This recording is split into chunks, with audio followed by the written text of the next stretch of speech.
This is the story of Chris, a girl with a problem. She has to do a 2,000-word essay on Martin Luther King Jr., and unfortunately, she knows little about the man. Luckily, her grandfather stops by and sparks her interest with true stories so vivid they come to life in their living room, such as this experience of a young black girl. I was born Daisy Lee Gadsden in a small southern town called Huttig in southern Arkansas. You could have called Huttig a small sawmill plantation, for everyone worked for the mill, and everyone had to shop in the store run by the mill. There was a street, Main Street. It divided White Town from Negro Town. You should have seen White Town, with the big white houses and the picket fences, and the big schoolyard and the playground where all the white children could play. And then there was Negro Town, with the rundown shacks that were painted red to mark that Negroes lived there, and the schoolhouse that didn't even have a heater to keep the children warm in the wintertime. That was Negro Town.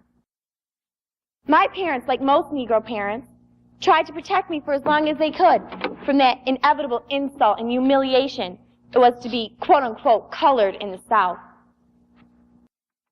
One day, shortly after my 7th birthday, my mother called me in from play.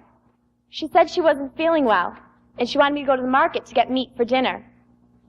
I was thrilled with such an important errand. I put on my prettiest dress, and she brushed my hair for me and put ribbons in it. She gave me a note with the instructions and $1, and I skipped happily all the way to the meat market. When I entered, I looked up at all the shelves with everything in its place, and I walked over to the meat showcase, and I looked in, and I saw my reflection. I was so small. There were some white adults being waited on at the counter, but I didn't mind looking around. They walked out, and I walked up to the counter, and I said to the butcher, "Sir, could I have some center-cut pork chops?" And he said, he didn't say anything. Some white adults hustled in, and I was pushed to the back. I didn't mind, seeing I was just a little girl. While I was waiting, a little white girl came in, and we began talking and playing in the back of the store. The whites were already waited on, so they moved out, and we walked up to the counter, and the butcher leaned over, and he said, "Now what do you want, little girl?" And I said, "I told you before, sir, I'd like some center-cut pork chops." And he said, "I'm not talking to you." Well, I was just humiliated in front of my friend. He leaned over and he asked the little white girl what she wanted. She wanted center-cut pork chops, too. And he took out big, plump, juicy pork chops. And he put them in a bag and he wrapped them up real nice for her and he handed them to her. And he told her to have a nice day. And I said my goodbyes. She left. And then he leaned over and he said, "Now what do you want?" I said, "I told you before, sir, I'd like some center-cut pork chops." He took out fat, grizzly pork chops and he threw them in a bag and threw them across the counter at me. And I went to hand him my $1 and he grabbed it from me. He said, "Now don't you know? I have to wait till the white people are waited on. Now get the hell out of here." Well, I ran home crying with tears of humiliation. My mother met me at the door. She told me to stop crying, and I explained the story to her. And I kept saying, "But Mama, we have to take them back. They're bad. We have to take them back." She just told me to calm down and to wait for my father on the porch. And as she turned away, she said, "My God, I knew I shouldn't have sent you." Well, as I waited, my father came walking up the walk, and I ran to him, and I tried to tell him the story. And he told me we'd talk about it after dinner. But I kept saying, "But Papa, the market's going to close. We have to hurry. We have to take them back. They're bad." He told me to wait. Well, dinner was distressingly silent. My parents went into the bedroom to talk. My mom came out and told me my father wanted to speak to me. So I went in and I sat on the bed. My father tried to speak many times, but the words just wouldn't come. Then all of a sudden he just jumped up and the words began tumbling from his mouth. But to my 7-year-old mind, I didn't understand what he was trying to say, that the black man has no rights the white man respects. He kept saying, "Why don't you understand what I'm trying to say?" He got down on his knees and he put his hands on my shoulders. He began shaking me. "Why don't you understand? Why don't you understand what I'm trying to say to you?" And I looked at him. And I said, "But Daddy, are you afraid?" He said, "Hell no, I'm not afraid for myself. But I'm afraid for you and your mother. I could go down to that meat market and rip that butcher limb from limb. But I'm afraid for my family." That night, when I knelt to pray, I prayed that man would die. That's disgusting. She was only a child. How could that man have been so cruel? And why did the father do something about it? Child or no child, she was black. And if the father tried to remedy the situation, he would fare much more seriously. If you thought that was bad, you should have been a black trying to break into professional sports. Ever hear of a man by the name of Jackie Robinson? Jackie Robinson? He was a baseball or football player, wasn't he? Baseball. I met him, you know.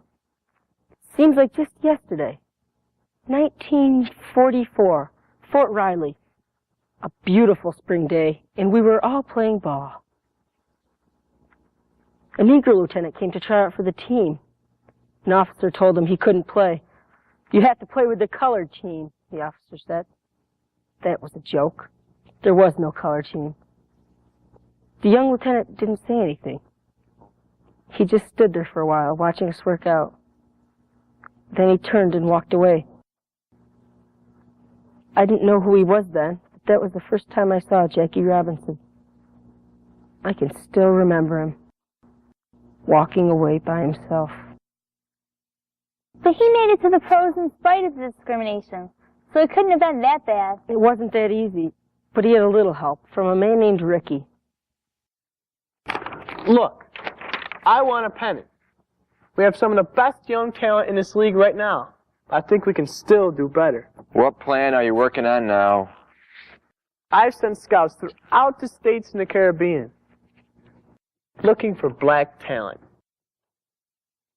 Do you realize what kind of mistake you're making? The Brooklyn Dodgers are going to get that pennant, and with the help of some talented black ball players. Look, we both know there's talent in the black leagues, but to introduce a player now would hurt us financially, and I wonder what it will do to the morale of the team. You'd be making a fatal mistake if you tried to go to this route. I started my coaching career way back in 1904 at Ohio Wesleyan University. There was a black athlete on the team by the name of Charlie Thomas. He was an outstanding first baseman, a hitter of rare gifts. A hitter's hitter, you could say. One day, we were going to Notre Dame, and the hotel we were staying at refused Thomas lodging.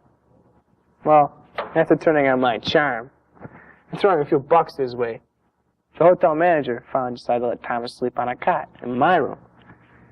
That night, I found Thomas sitting on his cot, fiercely rubbing his hands. This 6'4", broad-shouldered scholar athlete began crying, "Black skin! Black skin! If I could only make them white!"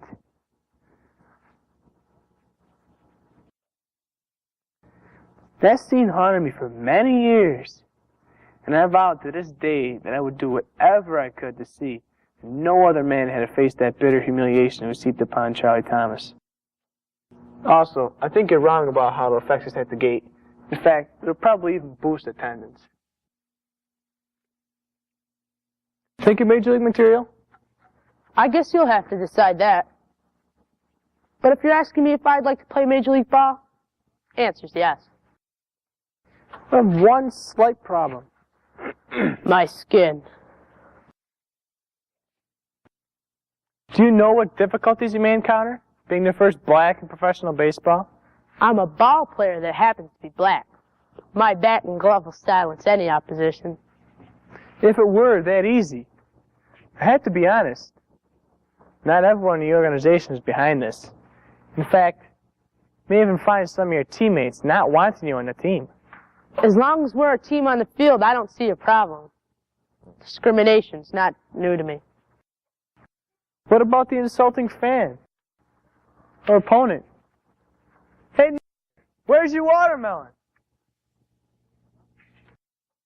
What do you do? Do what the ump said at the beginning of the game. Play ball. What if I were to come in spikes up or throw at your head? Mr. Ricky, do you want a ball player that's afraid to fight back? That's just it. I want a ball player with guts enough not to fight back. Oh, I get it. What you want me to say is that I've got another cheek. Non-resistance. Mr. Ricky, I think I can play professional ball in Brooklyn, but you're a better judge of that than I am. If you're willing to take this risk, I'll promise you, there'll be no incident. Go out and do me proud.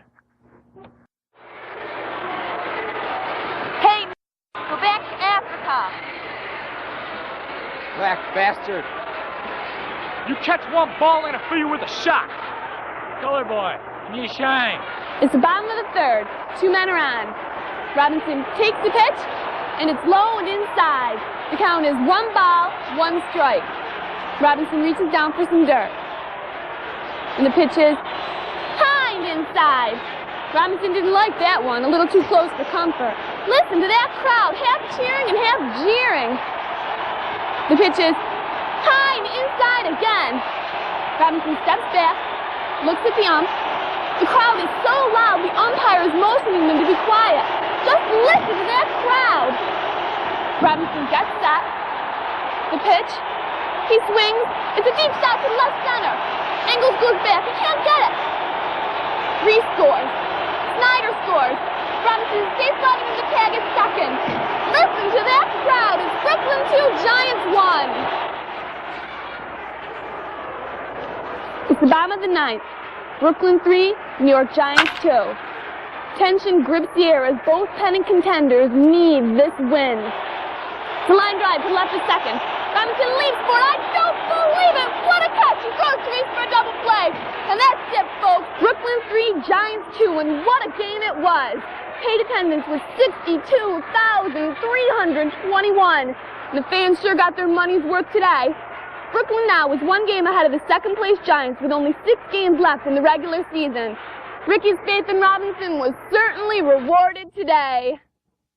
Fascinating story, but how's that going to help me with my paper on King? Without some idea of the racism existing in the country at that time and the numerous social barriers, how can you appreciate his courage and success in changing those conditions? Social barriers? A black man could fight and die for his country, but in the South, he was legally forced to sit in the balcony, to use separate restrooms, to ride in the back of the bus or train. He couldn't even sit at a lunch counter and have a sandwich. To be black in the South was like having leprosy. How did King change that? Slowly at first. He organized sit-ins, demonstrations, marches of every kind, and economic boycotts. All were designed to raise the level of consciousness of white America. So, he tried to do the same thing Gandhi did in India? That's right. On numerous occasions, he found himself in jail. Have you ever read his moving Letter from a Birmingham Jail? No. Many ministers, North and South, didn't approve of King's efforts to change the segregation policies of the South, and they jointly wrote to him asking that he refrain from further demonstrations. In other words, don't rock the boat. He didn't agree. Let's see. Here it is. Take a gander. My dear fellow clergymen, while confined here at Birmingham Jail, I came across your recent statement calling my present activities unwise and untimely. Since I feel that you are men of genuine goodwill and that your criticisms are sincerely set forth, I want to try and answer your statement. For years the Negroes heard the word wait, and wait had nearly always meant never. I guess it is easy for those who have never felt the stinging darts of segregation to say wait. But when you have seen vicious mobs lynch your mothers and fathers at will, and drown your brothers and sisters at whim, when you have seen hate-filled policemen curse, kick, brutalize, even kill your black brothers and sisters with impunity, when you see the vast majority of your 20 million black brothers and sisters smothering in an airtight cage of poverty amidst an affluent society, when suddenly your tongue is twisted and your speech stammering, when you seek to explain to your 6-year-old daughter why she can't attend the amusement park that's just been advertised on television, and you begin to see clouds of inferiority begin to form in her little mental sky, she begins to distort her personality by unconsciously developing a bitterness towards white people. When you have to concoct an answer for your 5-year-old son when he asks in agonizing pathos, Daddy, why do white people treat black people so mean? When you take a cross-country drive and find it necessary to sleep in the uncomfortable corners of your automobile because no motel will accept you. When day in, day out you're humiliated by signs reading white men and colored. When your first name becomes and your middle name becomes Boy, however old you are. And your last name becomes John. And your wives and mothers are never given a respected title Mrs. The question is not whether we will be extremists, but what kind of extremists will we be? Will we be extremists for love, or will we be extremists for hate? Will we be extremists for the cause of justice? Or will we be extremists for the cause of injustice? On that dramatic scene on Calvary's Hill, 3 men were crucified for the same crime, the crime of extremism. 2 were extremists for immorality and thus fell below their environment. The other, Jesus Christ, was an extremist for love, good, kindness, and thus rose above his environment. So maybe the South, the nation, and the world are in dire need of some creative extremists. What a gifted writer. Did the pen have more might than the sword? Sadly, no. He continued his nonviolent approach to American racism. Wherever there was segregation, you'd find Dr. King. Violence from whites and blacks saddened him greatly. Many of his followers, white and black, were killed. Other black leaders arose, offering their solutions to the race problem. King is an Uncle Tom who sold out to the white devil. I'm Karl Müller from Der Spiegel in West Germany. I would like to know, how can you possibly say that? In Birmingham, he has been jailed, beaten, and still fights on, non-violently. Birmingham was an exercise in futility. Besides, real men don't put children on the firing line. Why do you disagree with King's non-violent philosophy? There's no philosophy more befitting the white man's tactics for keeping his foot on the black man's neck than King's non-violent approach. Are you jealous of King's popularity? If you tell somebody he resembles Hannibal or Gandhi long enough, he starts believing it, even acts like it. But there is a big difference in the passiveness of King and the passiveness of Gandhi. Gandhi was a big, dark elephant sitting on top of a little white mouse. King is a little dark mouse sitting on top of a big white elephant. King has far more followers than yourself. The masses of the black people do not support King. The white man does. The white man pays Reverend Martin Luther King, subsidizes Reverend Martin Luther King, so that Reverend Martin Luther King can continue to teach to be defenseless. That's what you mean by nonviolent. Be defenseless. Be defenseless in the face of the most cruel beast that has ever taken a people into captivity. That is the American white man. What's the solution? It isn't the philosophy of ignorant Negro preachers. This is a real revolution. Revolution is always based on land. Revolution is never based upon begging somebody for an integrated cup of coffee. Revolutions are never fought by turning the other cheek. And revolutions are not based upon love your enemy and pray for those who spitefully use you. We shall overcome. We shall overcome. We shall overcome someday. Oh, deep in my heart, I do believe we shall overcome someday. We shall walk in peace.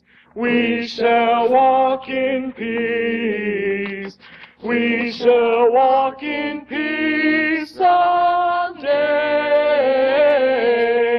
Oh, deep in my heart, I do believe we shall walk in peace someday. 1963 will be America's hottest year, her hottest year yet. A year of much racial violence and much racial bloodshed. But it won't be blood that's only going to flow on one side. The new generation of black people that have grown up in this country during recent years are already starting to form the opinion that if there's to be bleeding, it should be reciprocal. Bleeding on both sides. How did King deal with Malcolm X? The only way that he could, non-violently, and with a rededication to the cause. Violence is not going to solve any of our problems. And in his litany of articulating the despair of the Negro without offering any positive, creative alternatives, I feel that Malcolm has done himself and our people a great disservice. Fiery, demagogic oratory in the black ghettos, urging the Negro to arm themselves for violence as he has done, can reap nothing but grief. There are two types of house and field. If the master's house catches on fire, the house for a pail of water. In the same situation, the field prays for a gust of wind. I am a field. I am praying for gusts of wind that will destroy the white devil and all he holds dear. I say to you today, my friends, even though we face the difficulties of today and tomorrow, I still have a dream. It is a dream deeply rooted in the American dream. We hold these truths to be self-evident that all men are created equal. I have a dream that my 4 little children will one day live in a nation where they will not be judged by the color of their skin, but by the content of their character. And that one day in Alabama, little black boys and girls will be able to hold hands with little white boys and girls as brothers and sisters. This is our faith. This is the hope that I go back to the South with. With this hope, we're able to carve a tunnel of hope out of a mountain of despair. With this faith, we're able to transform the jangling discord of our nation into a beautiful symphony of brotherhood. With this faith, we're able to work together, to play together, to struggle together, to go to jail together, to stand up for freedom together, knowing we will be free one day. When a man is hanging on a tree and he cries out, should he cry out unemotionally? When a man is sitting on a hot stove and he tells you how it feels to be there, he needs to speak without emotion. That's what you tell the black people in this country when they cry out against the injustices that they are suffering. But as long as they describe it in a way that makes you believe you have 100 years to rectify the situation, then you don't call that emotion. But when a man is on a hot stove and he says, I'm coming up, I'm getting up, violently or non-violently doesn't even enter into the picture. I'm coming up. Do you understand? Malcolm X assassinated? Yes, and so were President Kennedy, Bobby Kennedy, and even Dr. King. The 60s were very violent times. When I think of the 60s, I think of the Beatles and the Vietnam War. How did the nation respond to King's death? Mixed feelings. Those who shared his dream grieved. Those who opposed him were jubilant. Prior to his death, he lost much of his support because of his opposition to the war in Vietnam. He felt it was wasting precious young lives, diverting our eyes and energies from the domestic problems. He was right on the war issue, too. You must read his last speech. We've got some difficult times ahead of us, but it really doesn't matter with me now, because I've been to the mountaintop. Like anybody, I want to live a long life. Longevity has its place. But all I want to do is God's will. And He's allowed me to go up to the mountain. And I've looked over and I've seen the promised land. And I may not get there with you. But we as a people shall get to the promised land. So I'm happy and I'm not fearing any man. Mine eyes have seen the glory of the coming of the Lord. I have a dream this afternoon that the brotherhood of man shall become a reality. With this faith, we will achieve this new day when all of God's children, white men and black men, Jews and Gentiles, Protestants and Catholics, will be able to hold hands and sing with the Negro in the spiritual of old. Free at last. Free at last. Thank God Almighty, we are free at last. You know, Gramps, it seemed almost as if he knew he was going to die. I doubt that, but I do think he knew his life could be taken at any time. If he were alive today, he would still be fighting for a better America for all its people. Langston Hughes said, America, the land that never was, but must be. King would totally agree with that. Until the ideals of the Declaration of Independence were true for all its people, America's promise remained unfulfilled. And we still have a long way to go. Wow, I've got to pick up your grandmother at 5. Sorry, but I have to go. Thanks, Gramp. I don't know what I would have done without your help. Earlier, you mentioned some current black celebrities. To a large extent, they're where they are today because of Dr. King and his followers' struggles. I sure hope young people think of that when they watch the Bill Cosby show or pull that lever for a black politician. Bye, Gramps. Tell Grandma I love her.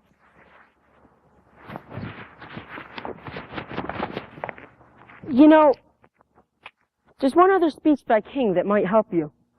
I can't remember when he gave it. 1965 or so. Something about a drum major. Should be in there. Bye-bye.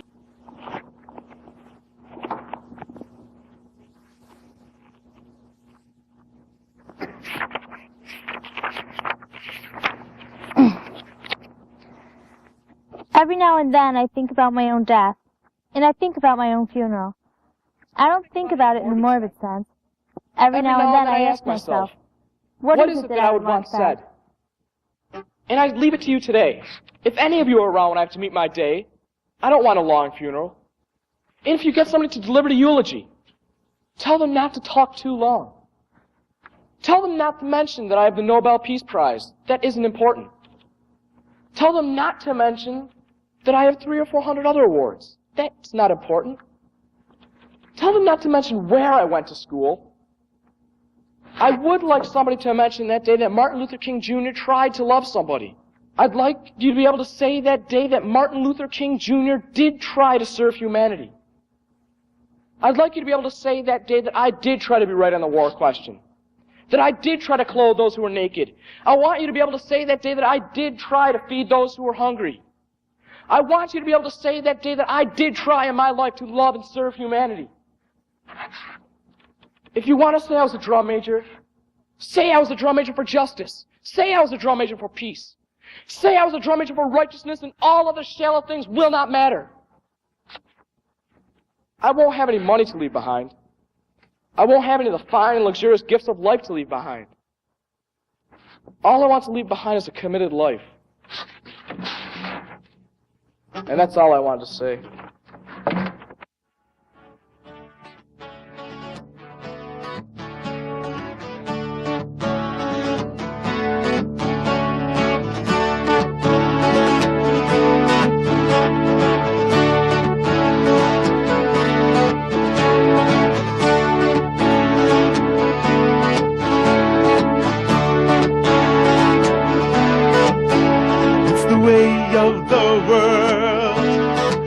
On moving.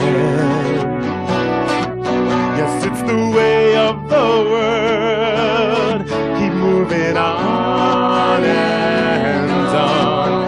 Now you're just wasting your time. Time waits for no one.